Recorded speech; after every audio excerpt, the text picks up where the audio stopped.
नमस्कार, मैं doctor Amit Kesarwani, founder and director अनुसंधान एकेडमी सिविल लाइंस इलाहाबाद। आप सब लोगों का अनुसंधान एकेडमी के इस यूट्यूब चैनल पर हार्दिक स्वागत व अभिनंदन करता हूँ। स्टूडेंट्स, आज हम आपके साथ यूजीसी नेट जेआरएफ की सोशलॉजी विषय के एक महत्वपूर्ण कंटेंट, एक महत्वपूर्ण चैप्टर मार्क्सवाद पर चर्चा करने जा रहे हैं। मार्क्सवाद अपने आप में एक अध्याय है, या यूँ कहें अपने आप में एक संपूर्ण विषय है। मार्क्स एक पहचान, एक विशिष्ट ऐसी शक्ति, ऐसा व्यक्ति, ऐसा शक्ति ये कह सकते हैं जिसे किसी एक विषय के अंतर्गत रखा जाना उचित नहीं। मार्क्स एक वैचारिकी है जिसे हम दर्शन शास्त्र में भी देखते हैं, इतिहास में भी देखते हैं।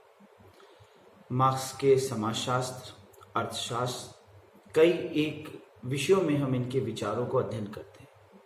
वास्तव में जब मार्क्स थे उस समय समाजशास्त्र इतना विकसित विषय नहीं था। यूँ कहें कि समाजशास्त्र जन्म स्थिति में था, या समाजशास्त्र अभी कोई पहचान नहीं बना चुका था या बनाया था।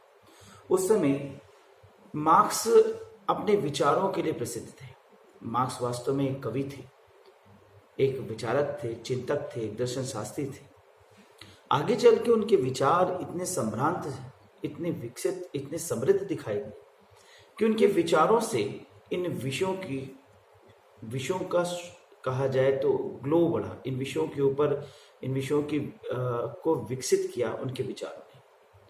फिर इनके विचारों को विभिन्न विषयों में सम्मिलित किया जाने लगा।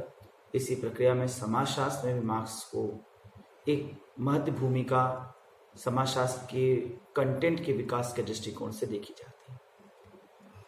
आज जो ये वीडियो मैं आपको शूट कर रहा हूँ, वास्तव में इसका अध्यापन दृष्टिकोण से देखा जाए, समाजशास्त्र, अर्थशास्त्र, दर्शन शास्त्र, इतिहास, शिक्षा शास्त्र, कई विषयों के बच्चे इससे लाभान्वित होंगे।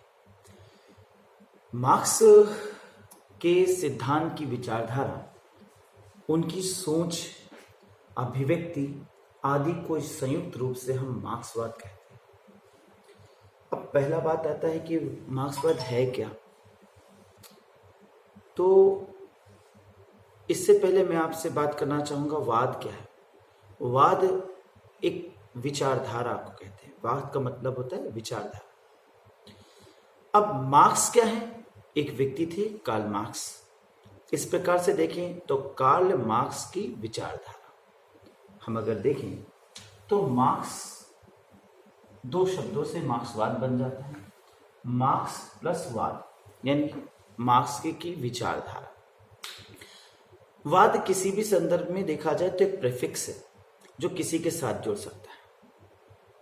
जैसे अगर हम बुद्धिज्म कहते हैं तो बुद्ध धर्म को मानने वाले, बुद्ध की विचारधारा, जैसे ये मार्क्सिज्म वैसे बुद्धिज्म।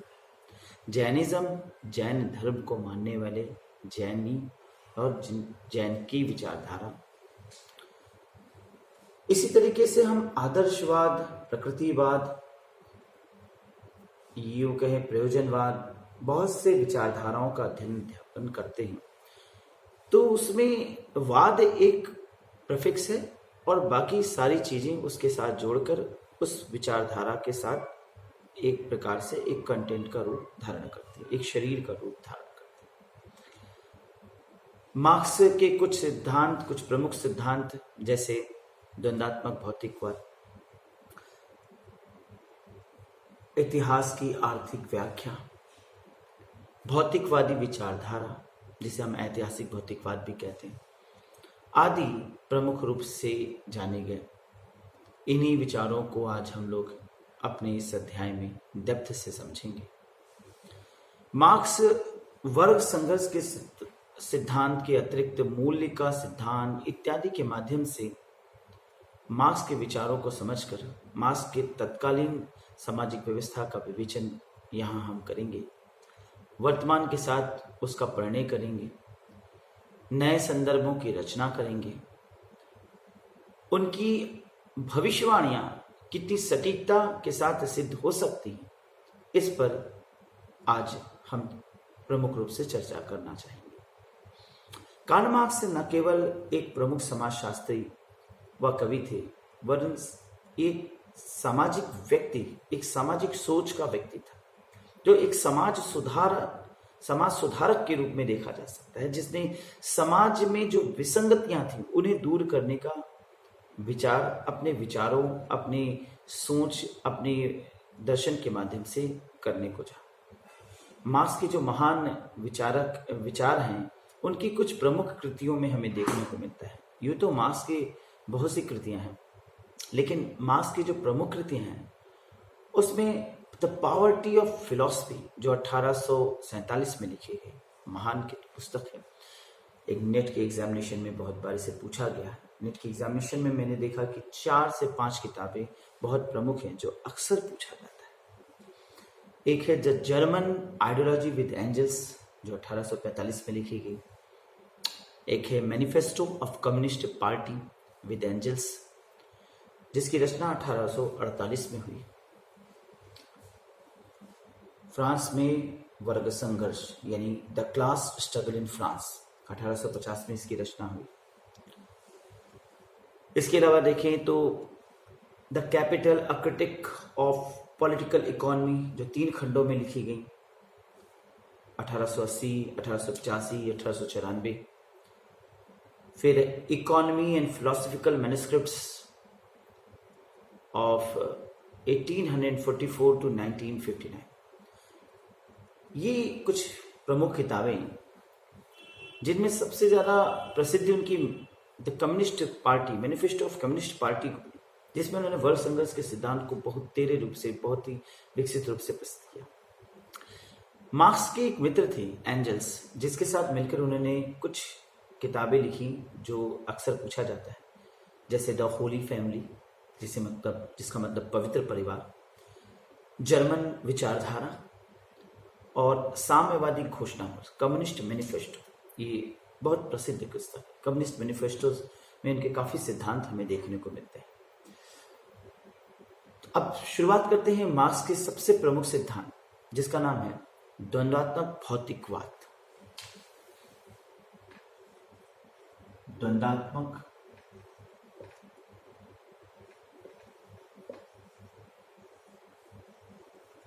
भौतिकवाद। देखिए, मार्क्स का ये सिद्धांत है द्वंद्वात्मक भौतिकवाद, ये शाब्दिक रूप से बड़ा टिपिकल है। पुस्तकों में भी पढ़ेंगे तो जाहिर सी बात है इसे समझने में आपको भी दिक्कत होगी। आज मैं पूरा प्रयास कर रहा हूँ, भरपूर प्रयास करूँगा कि मैं आपको इतने सरल शब्दों में इसको समझा दूँ। ये समझिए मैजिकल रूप से कि फिर कभी आप इसको भुला ना पाएंगे, एक कॉन्सेप्ट आपके मस्तिष्क में बस जाए। तो मैं चाहूँगा कि मैं इसे इस प्रकार से महीन रूप से पीस के घोल मिलाकर आपको पिला दूँ, ताकि आप इस कॉन्सेप्ट को कभी ना भूल सकें। एक मैजिकल रूप से मैं इसको समझाना चाहूँगा। सबसे पहले कॉन्सेप्ट का बहुत सरलतम व्याख्या करूँगा। द्वंद्वात्मक भौतिकवाद एक लाइन में कहा जाए तो द्वंद्व का भौतिकात्मक व्याख्या, द्वंद्व की भौतिकात्मक व्याख्या। अब ये और दर्ज में कहा जाए तो भौतिकता ने द्वंद्व को जन्म दिया, और इस प्रकार से एक साधारण कोडिंग दे रहा हूं, भौतिकता ने द्वंद्व को जन्म दिया, और इतना सा हो जाता है द्वंद्वात्मक भौतिकवाद। यानी द्वंद्व की उत्पत्ति भौतिकता से हुई। अब एक्चुअली इसको भी हम अगर देखें तो 2 भागों में बांट सकते हैं। द्वंद्वात्मक को हम द्वंद्व प्लस वाद में रख सकते हैं, और भौतिकवाद को भौतिक प्लस वाद, या यूं कहें तो वाद प्लस भौतिक भी कह सकते हैं।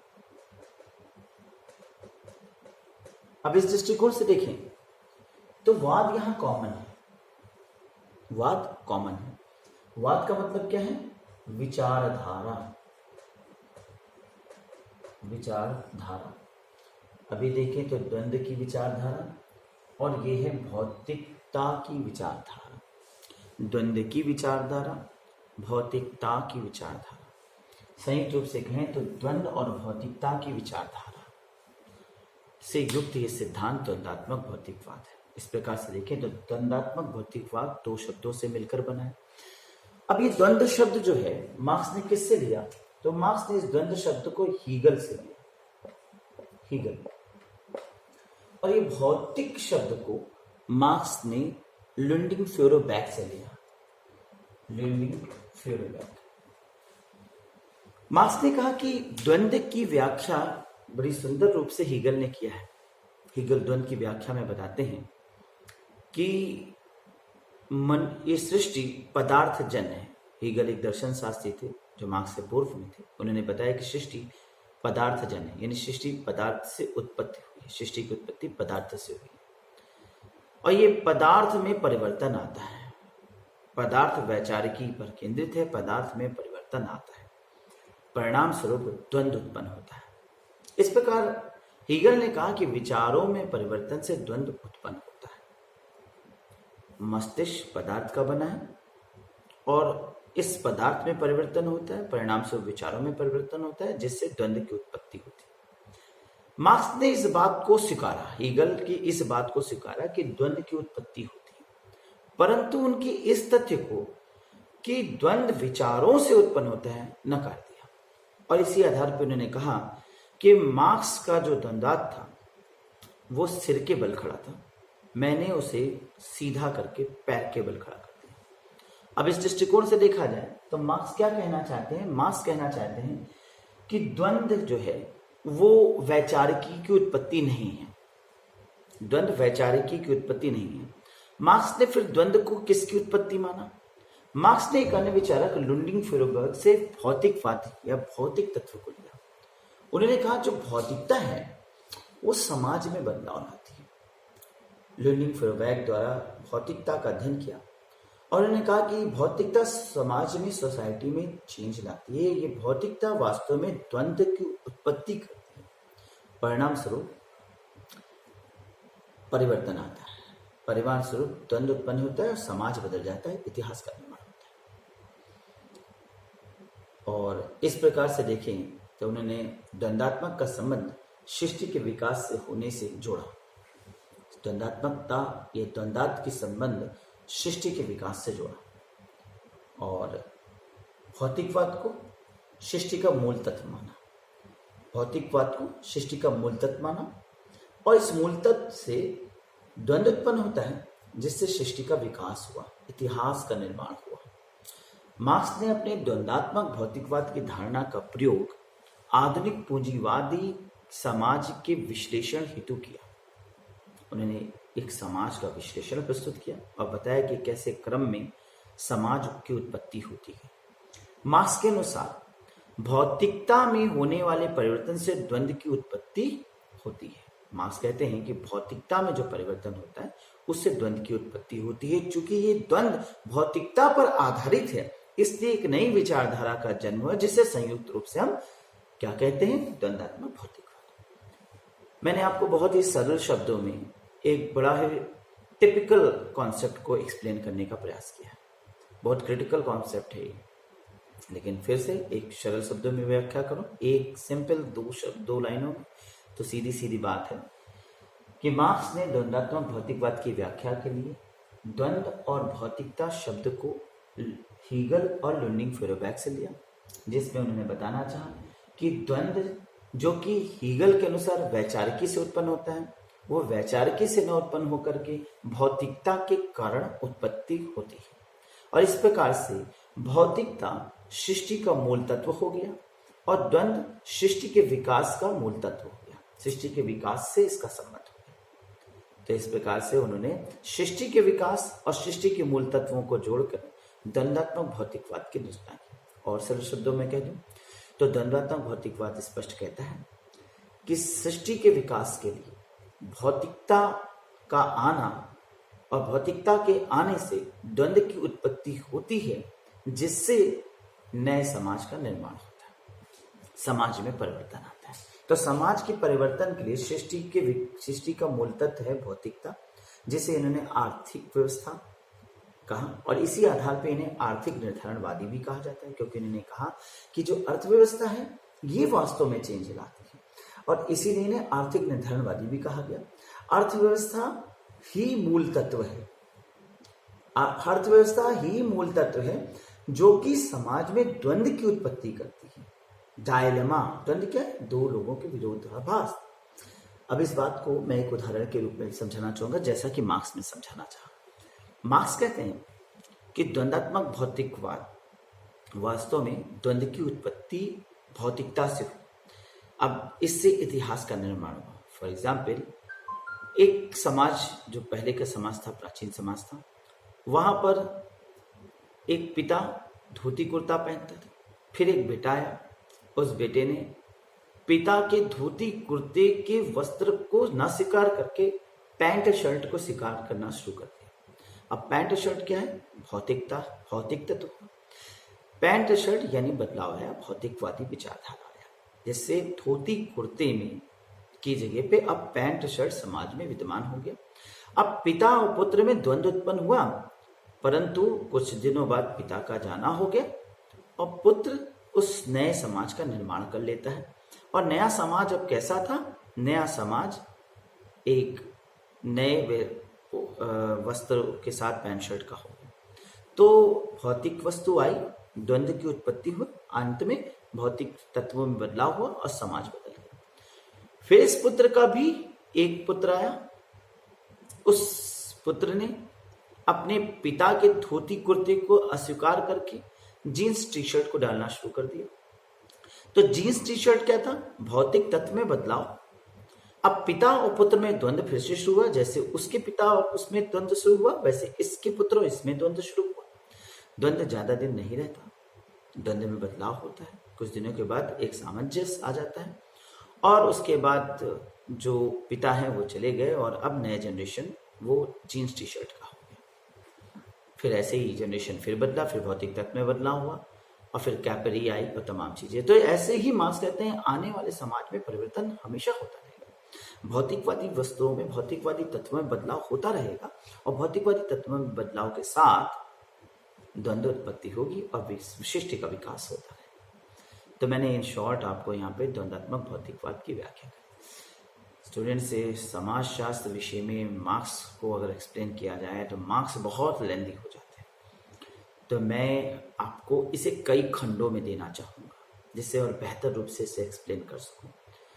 तो द्वंद्वात्मक भौतिकवाद की इस व्याख्या को मैं यही रोक देना चाहता हूँ, ताकि मैं आपको दूसरा जो वीडियो बनाऊंगा ऐतिहासिक भौतिकवाद, उस प्रक्रिया में और बेहतर रूप से एक नए वीडियो के साथ प्रस्तुत कर सकूँ। फिर मिलते हैं नए वीडियो में ऐतिहासिक भौतिकवाद। अगर आपको हमारा ये वीडियो पसंद आ रहा है, इसे लाइक करिए, सब्सक्राइब करिए, और हम नए नए वीडियो आपको देते चलेंगे। तब तक के लिए धन्यवाद, नमस्कार।